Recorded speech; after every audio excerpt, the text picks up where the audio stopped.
We never know যে আসলেই কি স্বপ্নটা ওখানে ছিল কিনা, যেখানে আর একটা স্টেপ মাত্র দিলেই আমি আমার স্বপ্নটা ধরে ফেলতে পারতাম। হ্যাঁ, অনেক সময় বাধ্য হয়ে এমন কিছু করতে হয় যেটা আমার ভালো লাগে না, বাট আমার রুজি রুটির জন্য করতে হয়। অ্যাজ সুন অ্যাজ পসিবল চেষ্টা করেন এমন কোনো কিছুতে ডাইভার্ট হইতে, এমন কোনো কিছুতে শিফট করতে যেই জিনিসটা আপনার ভালো লাগে এবং যেই জিনিসটা করতে আপনি পছন্দ করেন। হে এভরিওয়ান, সবাই কেমন আছেন? নিশ্চয়ই ভালো। লাইফে এমন অনেক সময় আসে যখন কন্টিনিউয়াস কোনো কিছু একটা চেষ্টা করতে করতে আমরা যখন সাকসেস হই না, বা আমরা যখন যেই জিনিসটার জন্য চেষ্টা করে যাচ্ছি সেটা যখন ধরতে পারি না, তখন এক ধরনের হতাশা এসে ভর করে। আমি আজকে আমার পার্সোনাল লাইফের 3টা স্টোরি বলবো এবং 7টা টুলস টেকনিকের কথা বলবো, যেই টেকনিকগুলি অ্যাপ্লাই করে যখন আমরা হতাশা এসে আমাদের উপর ভর করে তখন আসলে কিভাবে নিজেকে ধরে রাখবো এবং কন্টিনিউয়াস ফোকাস থাকবো। একটা কথা মনে রাখতে হবে যে আমি যেইখান থেকে ব্যাকে যাচ্ছি, যেখান থেকে আমি গিভ আপ করছি, যেইখানে গিয়ে আমি হতাশ হয়ে ফিরে আসছি, হয়তো তার পরের একটা স্টেপ দিলেই আমি আমার যেই স্বপ্নটা ধরার জন্য এতদিন কষ্ট করে এসেছি সেই কষ্টের বা সেই স্বপ্নটা আমি ধরেও ফেলতে পারতাম। উই নেভার নো যে আসলেই কি স্বপ্নটা ওখানে ছিল কিনা, যেখানে আর একটা স্টেপ মাত্র দিলেই আমি আমার স্বপ্নটা ধরে ফেলতে পারতাম। বাট এই হতাশা আসা কিন্তু অস্বাভাবিক না, একদম খুব স্বাভাবিকভাবে। যখন আমি খুব কঠিনভাবে কোনো একটা কিছু চাইবো এবং এন্ড অফ দ্য ডেতে সেটা পাই না, তখন এক ধরনের হতাশা এসে ভর করে। সো আমার পার্সোনাল লাইফে আমি যখন শুরুর দিকে আমার পড়াশোনা ছেড়ে দিয়েছিলাম, পড়াশোনা ছেড়ে দেওয়ার একটাই রিজন ছিল যে আমি টাকা ইনকাম করব। প্রথমে ওয়ার্কশপে ভর্তি হই, অলমোস্ট জোর করেই ভর্তি হই, আব্বা তো আমাকে কোনোভাবেই সেটা অ্যালাউ করবে না। আমি ওয়ার্কশপে যাই, ওয়ার্কশপে কাজ করার জন্য ওয়ার্কশপে কাজ শুরু করি। উদ্দেশ্য ছিল কিন্তু টাকা ইনকাম করব। বাট এন্ড অফ দ্য ডেতে যেটা হলো, আমি যখন টাকার জন্য অ্যাপ্রোচ করলাম তখন আমি কঠিনভাবে হতাশ হলাম এবং হতাশ হয়ে ওখান থেকে চলে আসলাম। আরেকটা চাকরি খুঁজছি, এই সময়ে এসে আমি অফার পেলাম যে আমি যদি টেলার্সের কাজ শিখি, ওই সময়ে 3 মাস কাজ শিখলে আমি ওখান থেকে টাকা ইনকাম করতে পারবো। যেখানে গিয়েছিলাম, যেইভাবে স্টার্ট করেছিলাম ওইভাবে আসলে ভালোও করছিলাম, কাজও শিখলাম, কিন্তু শেষ হলো কিভাবে? আমি, যে আমাকে নিয়ে গেল সে আমাকে কঠিনভাবে অপমান করে তারপরে ওইখান থেকে বের হয়ে চলে আসলাম। এই যে 2টা জায়গা থেকে আমি খুব সিরিয়াসলি হতাশ হয়ে বেরোয় চলে আসলাম, এইখান থেকে আমি আসলে কি শিখলাম? আমি প্রথম যাদের কাছ থেকে হতাশ হয়ে চলে আসলাম, শুরুতে আমি তাদের দোষ দিচ্ছিলাম যে তারা আমাকে টাকা দেয় নাই। প্রথমে কিন্তু আমার অ্যাপ্রোচটা এমন ছিল, এবং দ্বিতীয়বার যেখানে আমি আবারও হতাশ হলাম, তখন দ্বিতীয়বারের হতাশাটা ছিল আরও বেশি কঠিন এবং আরও বেশি জটিল। এইটা যখন হলো তখন আমি কমপ্লিটলি ব্রেকডাউন, যেটাকে বলে কমপ্লিটলি রক বটম যেটাতে বলে, সেইটাতে চলে গেলাম। আমার মনে হলো যে না, আমি মনে হয় কোনোভাবেই আর কন্টিনিউ করতে পারবো না, বা আমি মনে হয় কোনোভাবেই কোনো কিছুতে আর্ন করার যে প্রসেস, ওই প্রসেসে ঢুকতে পারবো না। কমপ্লিট যখন ব্রেকডাউনটা আসলো তখন আমি অ্যানালাইসিস করে দেখলাম যে আমি 2টা জায়গাতে একটা বিশেষ জিনিস মিস করেছি, সেটা হচ্ছে নেগোসিয়েশন। আমি প্রথম যেই মালিক ছিল বা প্রথম আমার যে বস ছিল তার সাথেও নেগোশিয়েট করতে পারি নাই, এবং দ্বিতীয়বার যেটা ছিল সেইটাকেও আমি ঠিকঠাকভাবে নেগোশিয়েট করতে পারি নাই। তো যতটা না তাদের দোষ, তার চেয়ে বেশি আমার দোষ। এইবার নেক্সট টাইম আমি যেটা করব, সেইখানে আমি অবশ্যই নেগোসিয়েশনটা ঠিকঠাক মতো করব। নেগোসিয়েশনটা ঠিকঠাক মতো করব, এটা যখন আমি শিখে গিয়েছি তখন আমার ওই সময়টা আর কোনো কিছুই পাচ্ছিলাম না। আমি আবার কি করলাম, আবারও আমার এক মামার ওয়ার্কশপে গিয়ে ঢুকলাম। মামার ওয়ার্কশপে ঢোকার পরেই বেসিক্যালি আমি কম্পিউটারে চলে আসি, এবং লং স্টোরি শর্ট, মামার ওয়ার্কশপ থেকে আমি চলে এসে পালায়া কম্পিউটার, প্রথমে আব্বাকে কোনোভাবে রাজি করাই, আপনারা অনেকেই জানেন এই স্টোরিটা। রাজি করানোর পরে আমি কম্পিউটার শেখা শুরু করি। এই যে কম্পিউটার শিখতে এসে আমি বিগত যে 2টা ফেইলিওর, ওই 2টা ফেইলিওরে এসে আমি নেগোশিয়েট করতে পারলাম। যে কম্পিউটার শেখাচ্ছিল, যে মালিক, তার সাথে আমি খুব ভালো নেগোশিয়েট করতে পেরেছি। এইটা কিন্তু আমাকে কম্পিউটারটা ভালোভাবে শেখার জন্য একটা সুযোগ দিয়েছে। ওই সময় আমি টাকা পাচ্ছিলাম না, কিন্তু আমি এইটা বুঝে গিয়েছি যে আমি এখান থেকে টাকা না পাই, কিন্তু সেই সময় আমার একটা কম্পিউটার কেনার কিন্তু অ্যাবিলিটি ছিল না। আমি এখানে একটা বিশেষ সুযোগ পাচ্ছি, কম্পিউটারটা শিখতে পারছি। সো আমার এই যে 3টা গল্প, এই 3টা গল্পের প্রথম 2টা কিন্তু কমপ্লিট ফেলিওর ছিল, যেখান থেকে আমি কোনোভাবেই কোনো কিছু নিতে পারিনি। বাট থার্ড জায়গায় এসে আমি এইটা জাজ করতে পেরেছিলাম, এইটা বুঝতে পেরেছিলাম যে আমার নেগোশিয়েট করাতে অনেক ঝামেলা ছিল, যেই জন্য আমি আসলে যেটা চাই সেটা আমি আনতে পারিনি। এবং এই যে নেগোসিয়েশন আমি ওই সময়টা শিখলাম, পরবর্তীতে যত জায়গায় আমি এসে অনেক পরিস্থিতিতে যখন আমি ব্লক হয়ে গেলাম, যখন আমি কোনো কিছুই করতে পারলাম না, তখন আমি কিন্তু ওই সেম জিনিসটা রিপিট করেছি এবং আমি জানি যে আমি যতই চেষ্টা করছি আমি ফেলিয়ার হচ্ছি। এর কারণ হচ্ছে আমি যার কাছ থেকে যেই জিনিসটা আনতে চাচ্ছি সেই জিনিসটা ঠিকঠাকভাবে নেগোশিয়েট করতে পারছি না। যখন আমি এই অ্যানালাইসিসের মধ্যে যেতাম তখন আমি আস্তে করে কাম হয়ে যেতাম, আস্তে করে কুল হয়ে যেতাম, যে আমি জানি আমার কিভাবে অ্যাপ্রোচ করতে হবে। আমি কোনো কিছু জোর করে কোনো কিছু কোনোভাবে কারো কাছ থেকে আদায় করতে পারবো না। আমার যদি কোনো কিছু নিতে হয় তাহলে আমার তার কাছে এই অ্যাপ্রোচটা করতে হবে যে তুমি যদি আমাকে এই জিনিসটা দাও, সামহাউ তুমি এইটার ফিডব্যাকটা পাবা, এইটা রিটার্ন পাবা। সো এই নেগোসিয়েশনটা শিখতে হবে। এইটার অনেকগুলো স্টেপ আছে, অনেকগুলি ওয়েতে আমি এই জিনিসগুলো ডেভেলপ করেছি এবং ইভেন স্টিল আমি এই জিনিসটা ডেভেলপ করার চেষ্টা করছি। আর যেই টুলস অ্যান্ড টেকনিক্সগুলো অ্যাপ্লাই করা যেতে পারে এবং আমি যেই জিনিসগুলো অ্যাপ্লাই করি, এইরকম 7টা জিনিস বলবো। প্রথমেই হচ্ছে ব্রিথ। ব্রিথ মানে নিঃশ্বাস। আমি জানি না এই মুহূর্তে আমাকে যারা শুনছে তাদের কয়জন প্রতিদিন আমরা যে দেখেন আমরা একদম জন্ম থেকে মৃত্যু পর্যন্ত যেই জিনিসটা কন্টিনিউয়াস আমাদের সাথে থাকে, যেই জিনিসটা প্রতিটা সেকেন্ড ন্যানো সেকেন্ড আমাদের সাথে থাকে, সেটা হচ্ছে নিঃশ্বাস। আমি যখন জন্ম নিই আমার স্টার্ট হয় এবং আমার মৃত্যু পর্যন্ত এটা কন্টিনিউয়াস চলতেই থাকে। কয়জন আমরা কনসাসলি নিঃশ্বাস নিই? আমি জানি না কয়জন বলতে পারবে যে প্রতিদিন আমি যখন একটা নিঃশ্বাস ফেলি, এই নিঃশ্বাসটা যে ফেলছি এবং এই নিঃশ্বাসটা যে নিচ্ছি আমি আসলে অনুভব করি কিনা বা এটা ফিল করি কিনা। মোস্টলি আমরা ফিল করি না, ইভেন আমিও করতাম না। আজকে যে আমি বলছি, বিগত দিনে আমিও এটা কখনো ফিল করতাম না। বাট যখন থেকে আমি এইটা ফিল করা স্টার্ট করেছি এবং ব্রিথ কন্ট্রোল করা অথবা ব্রিথ জিনিসটাকে কিভাবে ইউজ করে সেইটা যখন থেকে আমি শিখেছি, তখন থেকে আমি অনেক বেশি কুল, অনেক বেশি কাম হইতে পেরেছি এবং যে কোনো কঠিন পরিস্থিতিতে আমি নিজেকে কন্ট্রোল করতে পারি এখন।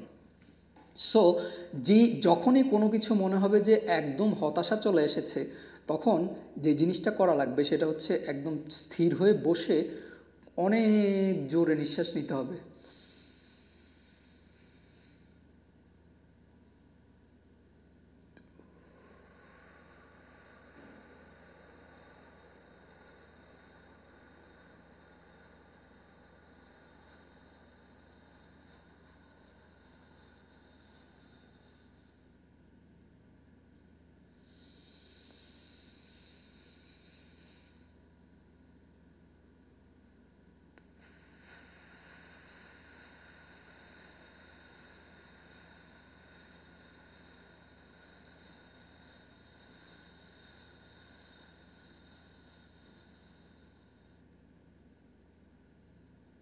শুরুতে এত লম্বা নেওয়া যাবে না।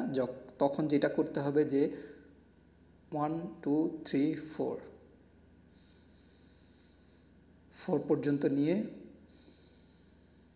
1 2 3 4 গুনতে গুনতে ছেড়ে দিতে হবে। এই 4বার 1 2 3 4 1 2 3 4 নেয়া এবং ছাড়া, এটা যখন কন্টিনিউয়াস করতে থাকবেন তখন আস্তে আস্তে ব্রিথটা লম্বা হইতে থাকবে এবং এটা ফিল করা সমস্ত বডি দিয়ে যে হ্যাঁ আমি নিঃশ্বাস নিচ্ছি এবং আমি নিঃশ্বাস ফেলছি। Within very short time body অনেক কুল হয়ে গেছে এবং স্থির হয়ে গেছে একদম। আমি এতক্ষণ যেই টোনে কথা বলছিলাম এবং এখন যেই টোনে কথা বলছি, আমার টোন কিন্তু কমপ্লিটলি চেঞ্জ, কারণ আমি এখন একদম রিল্যাক্স মোডে চলে এসেছি। একদম বডি থেকে মাইন্ড থেকে শুরু করে সব কিছু কমপ্লিট একটা রিল্যাক্স স্টেটে চলে আসছে। সো প্রথম টেকনিকটাই হচ্ছে ব্রিথ। যেই কোনো কঠিন পরিস্থিতিতে হুট করে বসেই কিন্তু আমরা এটা করতে পারি, দাঁড়ায়ও করতে পারি, যেই কোনো পরিস্থিতিতে আমরা 2 মিনিট সময় দিলেই এটা করতে পারি। তখন অনেক কুল হয়ে যাবে, অনেক কাম হয়ে যাবে সব কিছু। এরপরে আমি আসলে ডিসাইড করব যে আমি গিভ আপ করবো নাকি কন্টিনিউ করব। দ্বিতীয়টাই হচ্ছে যেই কোনো ইস্যুকে একটু ভিন্নভাবে দেখা। এই ভিন্নভাবে দেখা মানে হচ্ছে ফেইলিয়রকে ফেইলিয়র হিসেবে না দেখে দেখতে হবে যে আমি যেই জিনিসটা চাচ্ছি এই জিনিসটা হইতে একটু সময় লাগছে। That's it. মানে এটা হচ্ছে পজিটিভ অ্যাফার্মেশন যে আমি ফেইল, আমি আমার দ্বারা কিছু হবে না, আমি ফেইলিয়র, আমাকে মানুষ বলল যে তোকে দিয়ে কিছু হবে না। আমি এইভাবে না চিন্তা করে আমি ভাবলাম যে আমি যেই জিনিসটা চাচ্ছি, আমি যেই জায়গাটায় যেতে চাচ্ছি সেইটা হইতে এই জিনিসটা অ্যাচিভ করতে আমার একটু সময় লাগছে। যে আমার যেই জিনিসটা দরকার বা আমি যেই জিনিসটা ভাবছি ওই জিনিসটা হতে একটু সময় লাগছে, দ্যাটস ইট, আর কিছু না, আমি ফেলিওর না, এটা হবে ইভেনচুয়ালি আমি যদি ট্রাই করে যাই। 3 নাম্বার হচ্ছে কারোর সাথে কথা বলা, সেটা বন্ধু হতে পারে, সেটা শিক্ষক হতে পারে, সেটা এরকম অনলাইনের অনেক মেন্টর হতে পারে, যে কেউ যাকে আমার পছন্দ যে হ্যাঁ আমার একটা বিষয় নিয়ে আমি কথা বলতে পারি, এরকম কাউকে বের করে ফেলা যে আসলে অনেস্টলি আমাকে সাপোর্ট দিবে আমার এই প্রবলেমটা থেকে বের হয়ে আসতে। এটা একটা বেস্ট ওয়ে হতে পারে যে আমি হয়তো এই যে আমি একটু আগে বললাম যে ডিফারেন্ট অ্যাঙ্গেল থেকে দেখা, পার্সপেক্টিভটা চেঞ্জ করা, এরকম অনেক কিছু আমার মাথায় নাও আসতে পারে আমি যখন রাশের মধ্যে থাকবো, আমি যখন কন্টিনিউয়াস চেষ্টা করেও কোনো কিছু একটা অ্যাচিভ করতে পারবো না।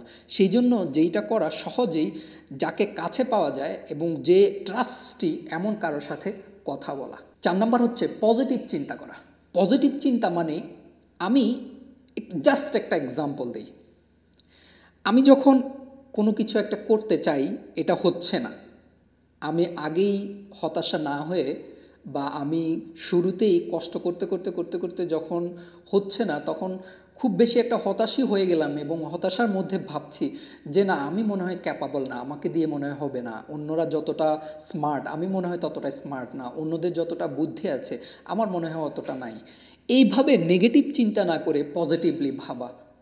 কারণ হচ্ছে আমি যদি নেগেটিভ চিন্তা করে এইটা থেকে বেরোয় আসি বা এন্ড অফ দ্য ডেতে আমি যদি জিনিসটা না পাই, তাও আসলে আমি না না পেয়ে চলে আসলাম, বা আমি যদি একদম শেষ পর্যন্ত পজিটিভ থাকি যে না আমি হয়তো চেষ্টা করাতে কোথাও ত্রুটি আছে, আমার মনে হয় কারোর সাথে কথা বলে আমার ওয়েটা চেঞ্জ করতে হবে, আমার মনে হয় আমি যেভাবে ভাবছি এইভাবে মনে হয় কাজ হবে না, আমার ভাবনাটা চেঞ্জ করতে হবে, আমার মনে হয় আমি এই কাজটার জন্য চেষ্টা করছি দিনের বেলায়, আমার মনে হয় আমি একটু রাতের বেলা চেষ্টা করি, রাতের বেলা একদম ঠান্ডা সব পরিবেশ থাকে, বাইরের সাউন্ড কম থাকে, লোকজন ডিস্টার্ব করে না, রাতের নির্জনে আমি যদি একটু ভাবি দেখি তো এটা থেকে কোনো বেটার রেজাল্ট আসে কিনা।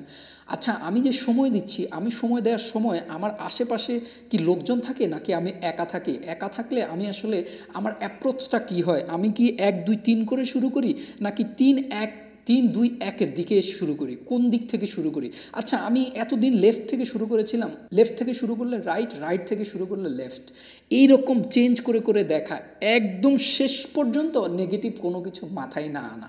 কারণ হচ্ছে আমি ধরেই নিলাম হয় নাই, নেগেটিভ কিছু আনলেও হবে না, আর আমি যদি শেষ পর্যন্ত পজিটিভ থাকি তাও হবে না। সো আমি নেগেটিভ থাকবো, আমি সবসময় পজিটিভ থাকবো, এবং বিলিভ মি যখন আমি সবসময় পজিটিভ থাকবো তখন আমার বডি মাইন্ড এবং সব কিছু একটা ডিরেকশনে মুভ করবে এবং এন্ড অফ দ্য ডেতে আসলে হবে না এমন হওয়ার কথাই না, হয়ে যাবে জিনিসটা। 5 নাম্বার হচ্ছে বাস্তবতাটা মেনে নেয়া। আমাদের পারিবারিক, সামাজিক, রাষ্ট্রীয় অনেক কিছু আছে যে আমি আসলে মানতে পারি না। এই না মানতে পারা থেকেও অনেক ধরনের হতাশা আসে, অনেক ধরনের ফ্রাস্ট্রেশন আমাদেরকে অনেক চাপ সৃষ্টি করে। এই জিনিসটাকে মেনে নেয়া, আমার যে পরিস্থিতি ওই পরিস্থিতিটাকে আসলে খুব ভালোভাবেই নিয়ে নেয়া। আমার আব্বা ছিল অনেক বৃদ্ধ, আমার আব্বা, আমি যদি চাইতাম আমার আব্বা কেন বৃদ্ধ বয়সে আমাকে জন্ম দিল, এটা কি মেক সেন্স করে, বা এটা মেনে না নিলে আমি কি এটাকে কখনো পাল্টাইতে পারবো না। এরপরে আরও অনেক কিছু আছে, সেইটা হচ্ছে পারিবারিক আমার এক্সাম্পল দিলাম, এরপরে সামাজিকভাবে অনেক কিছু আছে। যেই সমাজে আমি জন্ম নিয়েছি আমি কি আদৌ পেরেছি ওই সমাজকে একদম কমপ্লিট পরিবর্তন করে দিতে? না, আমি কিন্তু কমপ্লিট পরিবর্তন করে দিতে পারিনি, যেটুকু পরিবর্তন হয়েছে, বাট আমি কিন্তু তাদের চেয়ে অনেক বেশি পরিবর্তন হয়েছি, কারণ আমি জানি যে সামাজিকভাবে যেই প্রবলেমগুলো আছে আমি হয়তো কমপ্লিট সব কিছু চেঞ্জ করে দিতে পারবো না, কিন্তু আমি পার্সোনালি সব কিছু চেঞ্জ করে ফেলতে পারবো, আমার চিন্তাধারা চেঞ্জ করতে পারবো, আমি সব কিছু চেঞ্জ করে আমার ওয়েটাকে ডেভেলপ করতে পারবো। অথবা রাষ্ট্রীয় অনেক কিছু আছে যেগুলি আমাদের পছন্দ না, আমাদের বন্ধুরা অনেক কিছু করে যেটা আমার পছন্দ না, আমাদের শিক্ষা ব্যবস্থায় অনেক কিছু আছে যেটা আমার পছন্দ না, ওই পছন্দ না ঠিক আছে, কিন্তু তারপরেও বাস্তবতা মেনে নেয়া যে এইটাই হচ্ছে বাস্তবতা। শিক্ষা ব্যবস্থা চাইলেই হুট করে হ্যাঁ আমাদের শিক্ষা ব্যবস্থা যেই অবস্থায় আছে এই অবস্থার অনেক পরিবর্তন দরকার, কিন্তু এটা চাইলে রাতারাতি সম্ভব না। এবং বাংলাদেশের অবস্থা 71-এ বাংলাদেশের যে অবস্থা ছিল, আজকের বাংলাদেশ মানে হচ্ছে অনেক অনেক ভালো, তাই না, অনেক ভালো, এবং বাংলাদেশ আফটার 50 ইয়ার্স বাংলাদেশ অনেক ভালো অবস্থায় যাবে। তারপরেও স্টিল অনেক হতাশার জিনিস আছে, অনেক কিছু হচ্ছে যেটা আমাকে আপনাকে সবাইকে হতাশ করে, কিন্তু বাস্তবতা মেনে নিতে হবে যে একদিনে এটা কখনোই চেঞ্জ হবে না, একদিন এটা সম্ভব না। তবে আমি যদি পজিটিভ চিন্তা করি তাহলে এই পরিবর্তনটা ইভেনচুয়ালি আসবে। এরপরে 6 এবং 7 নাম্বার জিনিসটা হচ্ছে আমার জন্য খুবই ইফেক্টিভ, এবং এই দুইটা জিনিস আমি খুব হাইলি রেকমেন্ড করব। প্রথমটাই হচ্ছে শরীর চর্চা। আমাদের মনের যেই জিম কুইক নামে একজন ভদ্রলোক আছে যে সবসময় এই কথাটা বলে, আমাদের বডি যতটা মুভ করবে আমাদের ব্রেন ততটা গ্রো করবে, আমাদের ব্রেন ততটা ওপেন হবে কোনো কিছু একটা নেয়ার জন্য। সো আমাদের শহরে অনেক মানুষ আমি দেখেছি আমার আশেপাশে, আমি তো ঢাকা শহরে 13 বছর ছিলাম, ঢাকা শহরে আমি অনেককেই দেখেছি যারা 13 বছরে আমি কখনো শুনি নাই যে সে কোনো দিন শরীর চর্চা করছে। আমিও করিনি। এই যে বডি রিজিড হয়ে যাওয়া, এই যে শুধুমাত্র চেয়ারে বসে কাজ করা, বাসায় যাওয়া, খাওয়া, ঘুম দেওয়া, আবার অফিসে আসা, এইভাবে বডিটা অনেক বেশি রিজিড হয়ে যায়। এই রিজিড থেকে আমাদের ব্রেনটা গ্রো করে কম, আমাদের ব্রেন যে ওপেন হবে এই ওপেনটা হয় না। সেই জন্য আমাদের বডি যত সচল থাকবে তত বেশি জিনিস আমরা অ্যাবজর্ব করতে পারবো, তত বেশি জিনিস আমরা শিখতে সক্ষম হব। সেই জন্য শরীরচর্চা অনেক অনেক বেশি ইম্পর্ট্যান্ট। বিগত 2-3 বছরে আমার যেই পরিবর্তনটা এসেছে, আমার ম্যাসিভ পরিবর্তনটা এসেছে যখন থেকে আমি একদম কন্টিনিউয়াস এক্সারসাইজ শুরু করেছি। আমি এক্সারসাইজ শুরু করে নট অনলি শুধু আমার ব্রেন ওপেন হয়েছে, আমার কনফিডেন্স বাড়ছে, অন স্ক্রিন কথা বলা, অফ স্ক্রিন কথা বলা, মানুষের সাথে নেগোশিয়েট করা, এই বড় কিছু ভাবা, নিজেকে আরও উপরে নিয়ে যাওয়া, এই সব কিছুই আমার ইমপ্রুভ হয়েছে যখন থেকে আমি কন্টিনিউয়াস আসলে শারীরিকভাবে কসরত শুরু করেছি, এক্সারসাইজ শুরু করেছি। সপ্তম হচ্ছে আমার মোস্ট ফেভারিট, সেটা হচ্ছে যেই কাজটা করি বা যেই কাজটা করব, যেইটা ভাবি, যেইটা ভাববো, সেইটা যেন আমার স্বপ্নের কাজ হয়। এমন কোনো কাজ যেন না হয় যেই কাজটা করতে আমার বিরক্ত লাগে।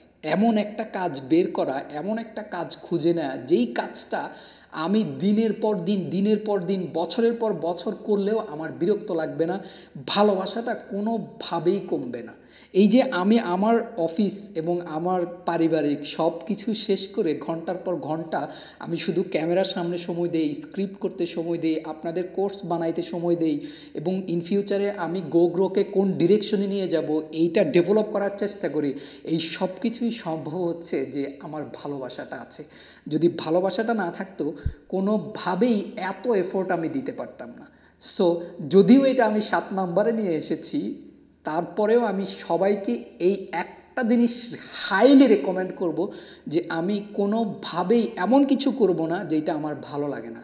যদি এই মুহূর্তে আপনি এমন কিছু করে থাকেন যে কাজটা আপনার ভালো লাগে না, হ্যাঁ, অনেক সময় বাধ্য হয়ে এমন কিছু করতে হয় যেটা আমার ভালো লাগে না, বাট আমার রুজি রুটির জন্য করতে হয়, অ্যাজ সুন অ্যাজ পসিবল চেষ্টা করেন এমন কোনো কিছুতে ডাইভার্ট হইতে, এমন কোনো কিছুতে শিফট করতে যেই জিনিসটা আপনার ভালো লাগে এবং যেই জিনিসটা করতে আপনি পছন্দ করেন। সো দিস ইজ ইট, আজকের ভিডিওটা এখানেই শেষ করলাম। Thank you so much for watching my video, and please don't forget to subscribe my channel. আপনার সাপোর্ট আমাদের জন্য অনেক অনেক অনেক বেশি গুরুত্বপূর্ণ।